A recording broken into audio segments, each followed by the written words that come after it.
But since I went on a journey of watching South Indian films, it has been exhilarating, mind-blowing and such shocking experience for me. मतलब हर एक film जो मैंने देखी है एक के बाद एक, वन आफ्टर दी अदर, हर एक फिल्म जो है वो कॉन्जिक्यूटिवली इतनी बेहतरीन रही है, बढ़िया रही है. They have been such good and great films कि हर एक फिल्म जो है वो अपने आप में ही एक सिनेमैटिक मास्टरपीस है. And I am not talking about hardcore art house film या फिर जो सिनेमैटिकली इंटेलेक्चुअल फिल्म है उसके बारे में. ऑफ कोर्स वो तो बढ़िया फिल्म्स है ही, लेकिन उसी के साथ साथ जो कमर्शियल फिल्में हैं ना, they have been a proper marriage of commercial plus social and content driven aspects का. मतलब उसमें जो स्टोरी टेलिंग है, स्क्रीन प्ले है, जिस तरह से उनका जो सिनेमैटिक पिक्चराइजेशन है, जो सिनेमाटोग्राफी है जो कि काफ़ी गॉर्जियस है, नुआंस्ड जिस तरह से कैरेक्टर को दिखाया गया है एंड कैरेक्टर ड्रिवन जिस तरह से कहानी रहती है. मतलब हर एक एस्पेक्ट्स उन मूवी का जो होता है ना वो उतना ही बेहतरीन होता है कमर्शियल मूवी का जितना कि कंटेंट ड्रिवन फिल्मों का होता है, आर्ट हाउस टाइप फिल्मों का होता है. And it literally boggles my mind. For example I mean इसी साल जो फिल्में आई है, बेबी, अनेथी, RDX, Saptasagara, Jailer, Kannur squad, they have been such beautiful films and I have just barely scratched the surface. मतलब इससे पहले जो फिल्में आई है एंड जो आने वाली फिल्में हैं, I am really thrilled and excited to watch these films and talk about them, discuss about them on this channel. And मैंने जो फिल्में मेंशन की है उनमें से अगर आपने कोई भी फिल्म मिस की है ना तो जाइए उसे डेफिनेटली चेकआउट कीजिए, क्योंकि मैं गारंटी देके कह सकता हूँ आप उसे देखने के बाद रिग्रेट नहीं करोगे. एंड कादल द कोर उन्हीं मास्टरपीस फिल्मों में से एक है. काथल द कोर के कहानी के बारे में अगर बात करें ना तो इसकी कहानी कुछ ऐसी है कि मैथ्यू जो कि एक रिटायर्ड बैंक मैनेजर है, अपने यहाँ के पंचायत इलेक्शन के लिए एज अ कैंडिडेट खड़े हो जाते हैं. एंड उनकी जो पत्नी होती है ओमना, वो उनके अगेंस्ट डिवोर्स के लिए केस फाइल करती है कोर्ट में. और ये न्यूज़ जब पता चलती है ना तो ये काफ़ी शॉकिंग होती है सभी के लिए, इंक्लूडिंग द फैमिली. अब जो फैमिली है, रिलेटिव्स है, जो पॉलिटिकल पार्टी है एंड इन जनरल जो सभी लोग हैं वो कैसे रिएक्ट करते हैं. जहाँ पे जो फैमिली है वो बाहर से अच्छी वेल टू डू लगती है, लेकिन अंदर से इनके अंदर जो टर्मोइल है, जो इनके लाइफ का जो कॉन्फ्लिक्ट है, जो प्रॉब्लम्स है, वो हम इस कहानी के थ्रू एक्सप्लोर करते हैं कि वो क्या है. मूवी का जो मेन कॉन्फ्लिक्ट है, जो मेन इशू है, उसके बारे में डायरेक्टली कभी बात की ही नहीं जाती मूवी के फर्स्ट हाफ के दौरान. रैदर हमें हिंट दिया जाता है कि प्रॉबेबली शायद ये हो सकता है, शायद ये पॉसिबिलिटी हो सकती है इन दोनों के बीच के कॉन्फ्लिक्ट की. फॉर एग्जाम्पल मूवी के शुरुआत में ही जो सबसे पहला सीन है जहाँ पे दोनों हस्बैंड एंड वाइफ जो है वो चर्च के अंदर होते हैं, जहाँ पे एक तरफ मैथ्यू होता है, दूसरी तरफ ओमना होती है, दोनों प्रे कर रहे होते हैं. एंड इसी सीन के दौरान आप रियलाइज करते हो कि there is something going on between them, there is some issue between them, कुछ तो प्रॉब्लम है इन दोनों के बीच में. एक और सीन है जहां पे मैथ्यू जो है वो अपने घर के बैल्कनी या फिर जो वरांडा है वहां पे बैठे हुए होते हैं न्यूज़पेपर रीड करते हुए, लेकिन जैसे ही उनके फादर वहां पे आते हैं ना बैठने के लिए, तो जो मैथ्यू है वो खड़े हो जाते हैं, न्यूज़पेपर को फोल्ड करते हैं एंड वहां पे पटक के रखते हैं एंड वहां से निकल जाते हैं. एंड आप रियलाइज करते हो कि there is also and issue between father and son. मतलब कोई एक बहुत बड़ा मैटर है पूरे फैमिली के बीच, लेकिन कोई उसे कन्फ्रंट नहीं करना चाहता, उसके बारे में बात नहीं करना चाहता.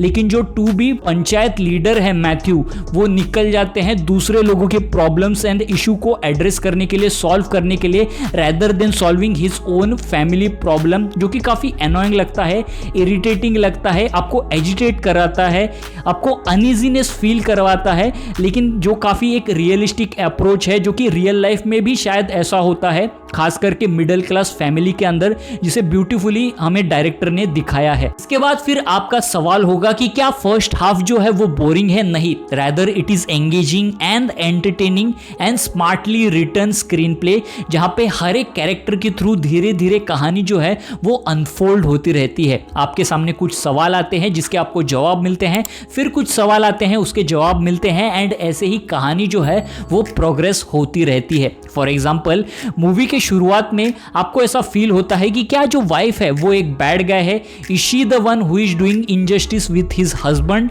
लेकिन धीरे धीरे जैसे कहानी प्रोग्रेस होती है ना, तो मूवी के अंदर एक सीन आता है जहां पे दोनों हस्बैंड एंड वाइफ जो मैथ्यू एंड ओमना है वो दोनों रात को बेड पे सोने के लिए जाते हैं। एंड जो वाइफ है वो राइट साइड जब टर्न हो जाती है ना बेड के ऊपर, एंड उसके चेहरे का जो एक्सप्रेशन होता है जहां पे आप देखते हो कि वो काफी सैड है, वो काफी इमोशनल है एंड बहुत कुछ एक्सप्रेस करना चाहती है लेकिन अपने आप को इमोशनली कंट्रोल कर लेती है। वहां पे आप रियलाइज करते हो कि नहीं, there is something she is going through, she is suffering, जिसके लिए शायद उसके हस्बैंड जो है वो रिस्पॉन्सिबल है। एंड फिर आप उसके हस्बैंड के ऊपर डाउट करने लगते हो कि क्या जो हस्बैंड मैथ्यू है, जो बाहर से अच्छे दिखते हैं, जो अच्छे वेल बिहेव्ड है, अंदर से काफी बैड गाय या फिर इविल टाइप के पर्सन है। लेकिन धीरे धीरे और जब कहानी प्रोग्रेस होने लगती है तो आपको पता चलता है कि जो मेन इशू है वो तो कुछ और ही है, कुछ और ही वजह है, कुछ और ही रीजन है इस मेन कॉन्फ्लिक्ट के। मूवी के सेकेंड हाफ में हमें कहानी के बारे में पता चलता है, जो कोर्टरूम वाले सीन होते हैं ना उससे हमें और डिटेल में पता चलता है, जो कैरेक्टर है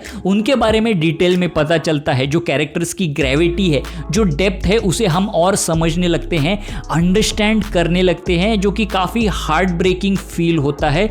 जो ओमाना का कैरेक्टर है, कैसे वो 20 साल से अपनी शादीशुदा लाइफ में सफर कर रही है एंड सफर करते करते वो एक अलग पर्सन बन चुकी है। वही दूसरी तरफ जो मैथ्यू का कैरेक्टर है उसके अंदर भी एक फियर होता है, एक इनर कॉन्फ्लिक्ट होता है कि कैसे वो अपने फीलिंग को एक्सेप्ट करे, कैसे वो अपने आइडेंटिटी को एक्सेप्ट करे पूरी दुनिया के सामने। एंड ये दोनों जो होते हैं ना वो अपने डिवोर्स को लेके काफ़ी नॉर्मल होते हैं, एक दूसरे की तरफ इनका एक रिस्पेक्ट होता है, एक आदर होता है, एक लाइकनेस होती है और एक प्रेम भी होता है एक दूसरे की तरफ, जो कि काफ़ी heart breaking and sad feel होता है। मतलब ये दोनों अंडरस्टैंड करते हैं कि इनके लाइफ में जो भी कॉन्फ्लिक्ट है ना, ये दोनों रिस्पॉन्सिबल नहीं है उसके लिए, बल्कि जो सोसाइटी है, जो सोसाइटी का प्रेशर है एंड जो टैबू है इस इशू के अराउंड, वो कहीं ना कहीं रिस्पॉन्सिबल है उन्हें इस सिचुएशन में लाके खड़ा करने के लिए, जो ये अंडरस्टैंड करते हैं। मूवी के अंदर 2 सीन है, पर्टिकुलर सीन है क्लाइमैक्स में, जो लिटरली आपको इमोशनली रुला देंगे, आपको इमोशनल कर देंगे। सबसे पहला सीन है जहाँ पे जो मैथ्यू है वो फाइनली अपने फादर के सामने जाके बैठते हैं, आई टू आई कांटेक्ट करके उनसे बात करने लगते हैं। एंड जब वहाँ पे जो उनके कैरेक्टर का ब्रेकडाउन हो जाता है ना मैन, वो लिटरली आपको हिला करके रख देगा। एंड धीरे धीरे जो कैमरा है स्लोली पीछे मूव होने लगता है एंड रूम की दूसरी तरफ आप देखते हैं कि जो ओमना का कैरेक्टर है वो वहाँ पर बैठी हुई है। एंड उसी के बाद वाला नेक्स्ट सीन है जहाँ पे मैथ्यू जो है वो अपने घर के अंदर जाते हैं, जो बेडरूम है वहाँ पे जाके जो ओमना है उसके साइड में बैठ जाते हैं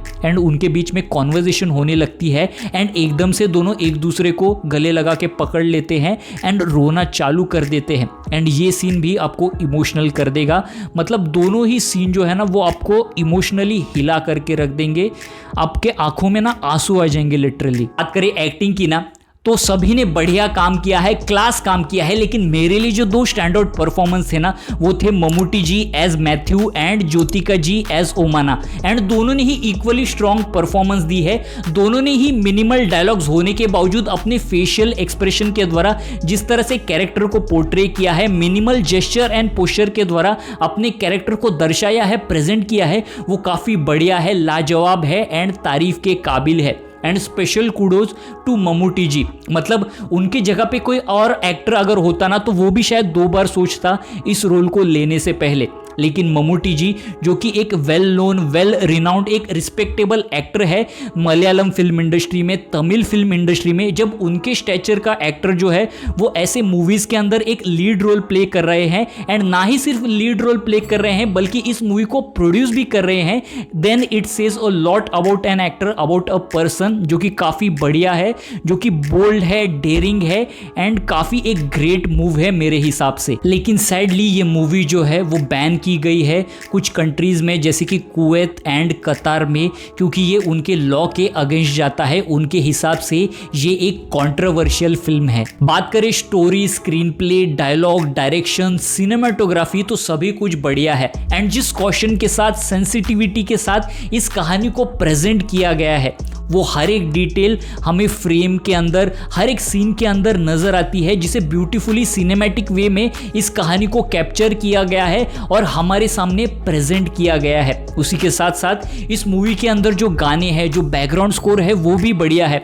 मतलब मूवी की शुरुआत में ही जब टाइटल रोल होने लगते हैं एंड एक गाना प्ले होने लगता है, तो उसी के साथ इस मूवी का जो मूड है वो सेट हो जाता है। आपको पता चल जाता है कि मूवी कैसी होने वाली है। मतलब जितने भी मूवी के अंदर गाने हैं ना, वो सभी बढ़िया है, अमेजिंग है एंड सुनने में अच्छे लगते हैं। ओवरऑल ये एक वेल मेड फिल्म है जिसे हर किसी को डेफिनेटली जरूर चेकआउट करना चाहिए। लेकिन हैविंग सेड दैट, अगर आप एक हार्डकोर सिनेमा लवर हो, सिनेमा फैन हो, तो ये मूवी आपको डेफिनेटली पसंद आएगी। लेकिन अगर आप एक मारधाड़ मास एंटरटेनर वाली मसाला फिल्म देखना पसंद करते हो, तो शायद ये मूवी आपको पसंद ना आए, आपको शायद बोरिंग लग सकती है। तो गाइस, बस आज के वीडियो के लिए इतना ही। ऐसे ही सिनेमा रिलेटेड कंटेंट के लिए मेरे सिनेसो चैनल को लाइक कीजिए, शेयर कीजिए एंड सब्सक्राइब कीजिए।